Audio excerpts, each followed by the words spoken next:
네, 지금까지 들어온 주요 뉴스 함께 살펴봅니다. 최휘 아나운서 함께하겠습니다. 안녕하십니까? 네, 안녕하세요. 예. 자, 오늘까지 청취율 조사 기간 마지막입니다. 저희도 또 준비한 커피 쿠폰이 많았는데 네. 아직 좀 남아 있잖아요. 많이 남아 있어요. 예, 이거 오늘 다 나눠 드려야 되기 돼요. 때문에 맞아요. 오늘 문자를 많이 보내주시면 좋을 것 같은데요. 자, 인증샷도 좋고요. 그리고 방송을 들으면서 소감도 좋습니다. 어디로 보내면 되나요? 네, 샵 0945 우물정 0945번입니다. 단문 50원, 장문 100원의 유료 문자고요. 말씀 들으신 것처럼 그 사진 첨부해 주셔도 됩니다. 예. 그 이슈앤피플 인증 청취 사진을 보내주셔도 되고 뭐 소감이나 응원 문자 보내주셔도 되니까요. 자유롭게 어떤 반응이든지 보여주시면 저희가 많이 뽑아서 커피 쿠폰 보내드릴게요. 좋습니다. 지역번호 015 라디오 청취율 조사 전화가 걸려온다면 YTN 라디오 평일 오후 1시 이슈앤피플 꼭 답변을 부탁드리겠습니다. 자, 지금 가장 뜨거운 뉴스부터 살펴봐야 할 텐데 이제 잠시 후입니다. 1시간도 안 남았어요. 영수회담이 열리죠? 네, 잠시 후 2시 정각부터 용산 대통령실에서 윤석열 대통령과 민주당 이재명 대표가 우여곡절 끝에 만납니다. 이번 영수회담 차를 놓고 대화하는 차담 형식으로 이루어지고요. 의제 시간 제한 없이 진행돼요. 1시간 기본으로 진행하되 별도 시간 제한이 없는 거고요. 예. 이번 영수회담이 어렵게 성사되기까지의 과정을 간략히 살펴보면 이재명 대표는 그동안 윤 대통령 당선 이후 줄곧 만나자고 제안했지만 대통령은 지난 2년 동안 형사 피의자라는 이유로 만남을 거부해 왔습니다. 그러다 4.10 총선 패배 이후 국정 쇄신하겠다며 그 일환으로 윤 대통령이 영수회담을 이재명 대표에게 제안했고 그 영수회담 의제를 두고 대통령실과 민주당이 기싸움을 벌이기도 했지만 구체적인 의제 정하지 말고 일단 만나자라는 데 합의가 이루어져 오늘 만남이 성사된 겁니다. 예. 윤 대통령 취임 후 2년 만에 처음 열리는 영수회담입니다. 먼저 윤 대통령과 이 대표의 모두 발언이 방송사 카메라에 공개되고요. 예. 회담은 비공개로 진행이 됩니다. 대통령실과 민주당 측에서 각각 3명씩 회담에 배석하는데요. 윤 대통령과 이 대표가 대화를 이끌어갈 걸로 보입니다. 회담이 끝나면 대통령실과 민주당 각각 브리핑 열고 회담 결과 전할 예정입니다. 배석자들이 빠지고 윤 대통령과 이재명 대표만의 단독 회담이 진행될지에도 관심이 모아지고 있는데요. 대화가 잘 풀리고 무르익으면 단독 회담이 있을 수도 있다라는 전망이 나오고요. 예. 만약 독대할 경우 회담은 예정 시간 1시간을 넘겨서 진행될 수 있다는 전망이 나옵니다. 그러니까요. 지금 일단 기본은 1시간인데 뭐 별도 시간 제한 없이 의제가 뭐 정해진 게 없다 보니까 시간이 더 길어질 수도 있는 거고 이게 뭐 합의문이 나올지 혹은 각각 또 브리핑을 열지 이것도 해석이 다양하더라고요. 그래서 항상 우리 방송사는 열심히 좀 보면서 스탠바이 하고 있어야 될 것 같습니다. 지켜봐야겠습니다. 예. 자, 굉장히 어렵게 성사된 회담인 만큼 구체적인 성과를 낼지에도 관심이 모아지는데 일단은 뭐 예상되는 의제는 어느 정도는 있죠? 그렇습니다. 일단 약속된 의제 없이 자유로운 형식의 회담인 만큼 눈에 보이는 성과를 내긴 쉽지 않을 거란 전망이 나오는데요. 이 대표가 대통령을 향해서 이런저런 의제를 던지고 윤 대통령이 이 대표 의견을 경청하는 데 무게를 둘 걸로 보입니다. 예. 민주당은 총선에서 나타난 민의를 가감없이 전달하겠다며 민생 회복과 국정기조 전환을 강하게 요구하겠다는 태도 보이고 있고요. 예.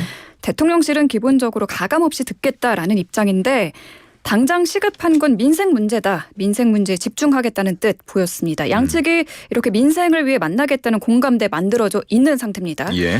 자, 구체적으로 이재명 대표는 전국민 민생회복 지원금 25만 원 지급 핵심 의제로 꺼낼 걸로 보입니다. 윤 대통령은 이전에 포퓰리즘은 마약이라면서 현금 지원에 부정적이었죠. 전 국민 말고 서민층 선별 지원에 방점을 찍을 것으로 보이고요. 이 밖에 윤 대통령에게 제2요구권, 거부권 행사 자제해달라고 촉구하면서 최상병 특검 수용 촉구하고 이태원 특별법과 방송 3법 등 대통령이 그동안 거부권을 행사한 법안들에 대한 유감을 표명할 걸로 보입니다. 예. 특히 이재명 대표가 면전에서 김건희 여사 특검법을 직접 거론할지도 주목하는 분위기인데 민주당 관계자는 대본이 짜여 있는 게 아니다 보니 대화 과정에서 얼마나 어느 정도로 언급될지는 달라질 수 있을 거란 이야기했거든요. 역시 지켜봐야겠고요. 의정 갈등 해법에 대한 의견도 오갈 걸로 보입니다. 대통령실은 의대 증원 규모에 대해서 민주당의 명확한 입장과 협조 구할 걸로 보이고요. 민주당은 여야, 정부, 의료계가 참여하는 사자협의체 구성하자 제안할 가능성이 나오고 있습니다. 예, 딱 요 정도까지가 보도를 통해서도 많이 나오고 네. 어느 정도 예상이 되는 의제들인데 과연 이 내용들이 다 다뤄질지 그리고 또 다른 어떤 내용이 다뤄질지 한번 지켜봐야겠습니다. 자, 5월 임시국회 다가오고 있는데 오늘 여야 원내대표도 만났습니까? 네, 국민의힘 윤재욱 원내대표와 더불어민주당 홍익표 원내대표 오늘 김진표 국회의장 주재로 두 번째로 회동하는데요. 여당 측에서 윤석열 대통령과 이재명 대표 회담 결과를 지켜보자고 요구한 걸로 알려지면서 당초 이 회담보다는 정례 오찬 정도로 진행될 거란 관측이 나오고 있다는 점 먼저 알려드리고요. 예. 다음 달 임시국회 본회의 일정 협의에 나설 걸로 보이는데 쟁점 법안을 놓고 지금 여야의 입장차가 극명하게 갈리고 있다 보니 합의점을 찾기 쉽지 않을 거란 전망 나오고 있습니다. 예. 민주당은 다음 달 2일과 28일 본회의를 열어 최상병 특검법과 전세사기 특별법 등 쟁점 법안 기필코 통과시키겠다는 입장인데요. 최상병 특검법은 패스트트랙으로 지정됐다는 소식 브리핑 시간에 전해드렸죠. 본회의에 자동 부의된 상태입니다. 반면 국민의힘은 민주당의 일방적인 본회의 개의 요구에 응하지 않겠다는 입장입니다. 민생 법안 처리가 아닌 여야 입장이 다른 쟁점 법안 처리 요구하는 건 의회 독재다라며 맞서고 있습니다.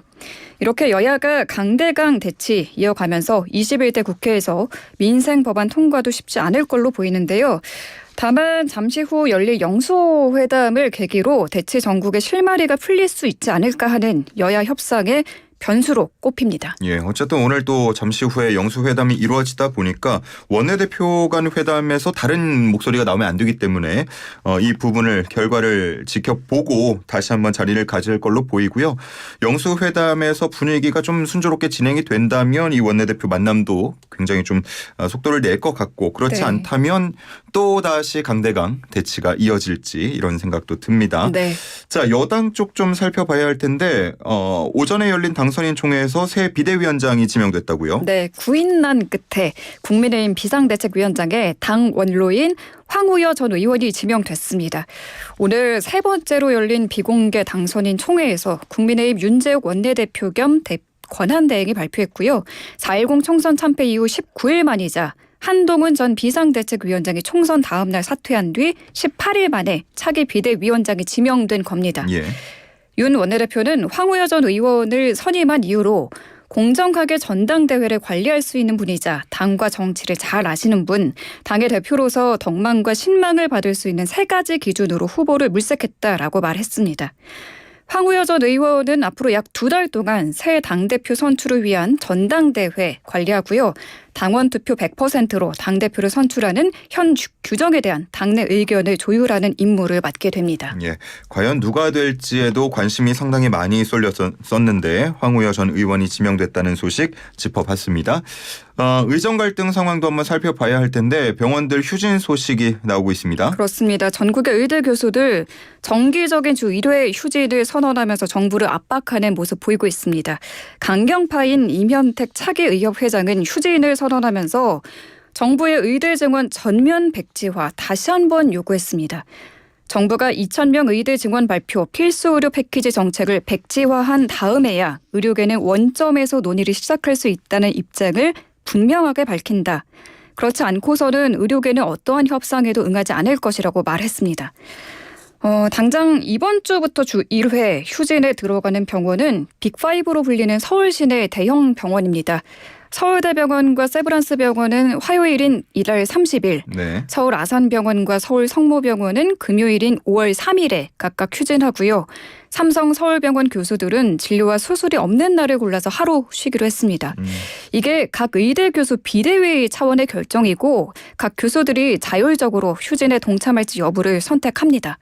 휴진하더라도 응급 중증 환자와 입원 환자 진료는 유지한다는 방침입니다. 의정 갈등 여전히 안개 속인 상황이고요. 임현택 당선인이 등판하면서 의협이 앞으로 대정부 투쟁 수위를 높이며 행동에 나설 거란 전망이 나옵니다. 의대 교수들이 지금은 매주 1회 휴진하지만 정부가 증원을 확정 발표하면 휴진 기간이 더 늘어날 수도 있는 걸로 보입니다. 정부는 중대본 회의를 열고 의사단체를 향해서 증원 백지화만 주장하지 말고 대화에 참여해달라고 거듭 촉구했습니다. 예, 이게 뭐 장기화되면 될수록 환자분들이 상당히 피해를 보는 상황이다 보니까 네. 오늘 영수회담에서 이와 관련한 내용이 나올지에도 관심이 많이 쏠리고 있습니다. 한번 지켜보고요. 대학 어쨌든 정원이 증원되는 문제로부터 시작이 된 건데 의대 정원 내년도 아직 확정짓지 못하고 있다고요. 네, 확정짓진 못했지만 대략적인 전망은 나왔는데요. 내년도 의대 정원 올해보다 1,500명 이상 늘어날 거란 전망이 나오고 있습니다. 정부가 올해 치러질 2025학년도 대학 입학 전형에 한해 대학이 일정 범위에서 자율적으로 의대 모집 인원을 조정할 수 있도록 했지만 실제로 모집 인원을 줄이는 대학들은 일부 국립대 몇 곳일 걸로 보이고 대부분의 사립대학이 증원된 인원을 모두 모집하는 방향을 택했습니다. 예. 내년도 의대 정원이 늘어난 32개 대학 가운데 사립대는 대부분 증원된 인원의 100%를 모집할 전망이고 아직 증원폭을 확정하지 못한 사립대들도 대부분 최대 정원과 비슷한 수준으로 제출하는 방안을 검토하고 있는 걸로 전해집니다. 지금까지 아직 모집 인원을 정하지 못한 충남대, 충북대, 강원대 등 국립대는 이번 주 회의를 통해서 모집 인원을 정할 걸로 알려졌습니다. 예. 원칙적으로는 각 대학이 내일이죠. 30일까지 모집 계획을 한국대학교육협의회, 대교협에 제출해 심의를 거친 뒤 5월 말에는 본격적인 신입생 모집에 들어가게 되는데요. 일부 대학들이 이렇게 증원폭을 확정하지 못하고 늦어지고 있다 보니 대교협이 5월 초까지도 변경안을 받겠다고 했습니다. 예. 수험생들과 학부모 또 입시 학원들도 정원 발표 애타게 기다리고 있을 텐데요. 2025학년도 전국 40개 의과대학의 의대 정원 5월 말이 돼야 드러날 걸로 보입니다. 2025학년도 수시 모집 원서 접수가 9월부터 시작이니까요. 지금 4개월밖에 남지 않은 건데요. 대학들의 의대 모집 정원이 확정되면 대교협은 이를 심의 의결하는 데 속도를 낼 전망입니다. 예. 다음 소식도 짚어봐야 할 텐데요. 학생 인권 조례를 두고도 논란이 뜨겁다고요. 지금 어떤 상황입니까? 네, 지난해 서희초 사건 이후 교권 침해의 원인으로 지목되고 폐지 논란이 있었던 학생 인권 조례가 서울에서 12년 만에 폐지됐습니다. 예. 서울시 의회는 지난 26일 본회의 열고 서울특별시 학생인권조례 폐지 조례안을 재석 의원 60명 중 찬성 60명으로 가결했습니다. 더불어민주당 소속 시의원들은 반발해서 표결에 참여하지 않았습니다. 학생인권조례 이게 뭐냐면 성별과 종교 등을 이유로 학생들을 차별할 수 없도록 규정하는 조례인데요. 지난해 정부가 교권 침해의 원인으로 학생 인권 조례를 지목하면서 전국 시도교육청에서 폐지가 추진됐고요. 지난 24일 충남도 의회에서 교육청 중 처음으로 폐지가 됐습니다. 이렇게 충남에 이어서 서울시 의회에서 학생 인권 조례 폐지안이 이번에 의결되자 이에 반대하는 야권은 22대 국회에서 교사와 학생 인권을 포괄한 학교 인권법이라는 걸 만들어서 예. 조례 폐지를 무력화하겠다는 방침인데요. 조희연 서울시 교육감 학교인권법 제정에 공감하며 본격적인 논의에 들어가겠다고 강조했고요. 오늘 다음 달 중순까지는 시의회에 제의를 요구하겠다고 밝혔습니다. 지금 조 교육감이 4일째 서울시 교육청 앞에서 천막 농성을 이어가고 있습니다. 예, 그렇군요. 자, 이제 마지막 소식 짚어봐야겠습니다. 마지막 소식은 어떤 겁니까?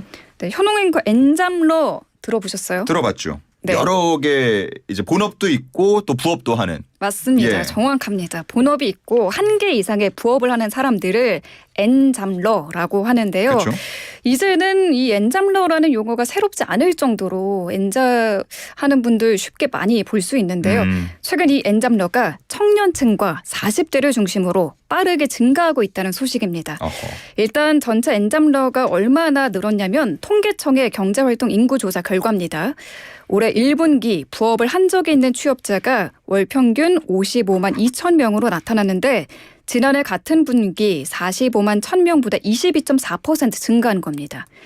전체 취업자 중 부업자 비중은 2019년 1분기 1.34%에서 5년 만인 지난해엔 1.97%로 2%에 육박했습니다. 예. 연령대로 보면 60대 이상이 19만 4천 명으로 가장 많았고 50대가 뒤를 이었지만 증가세를 놓고 보면 청년층과 40대 엔잡러가 빠르게 늘고 있는 걸로 나타났어요. 1분기 청년층 부업자는 1년 전보다 30.9% 늘어서 증가폭이 가장 컸고 40대는 27.7% 늘어 두 번째로 크게 증가했습니다. 예, 그렇군요. 네. 알겠습니다. 뭐 요즘에 물가가 워낙 많이 오르다 보니까 본업만으로는 안 된다 이런 분들도 많으신 것 같고요. 맞아요. 그래서 예. 퇴근 후에 저 배달 갑니다 하는 지인들 전 주변에 꽤 그쵸. 많이 있거든요. 맞아요. 이게 뭐 통계청에 잡힌 조사여서 이 정도지 아마 안 잡히는 경우들도 상당히 많을 것 같습니다. 실제로는 더 많을 것 같아요. 예. 자, 오늘 여기까지 듣겠습니다. 고생하셨습니다. 네, 고맙습니다.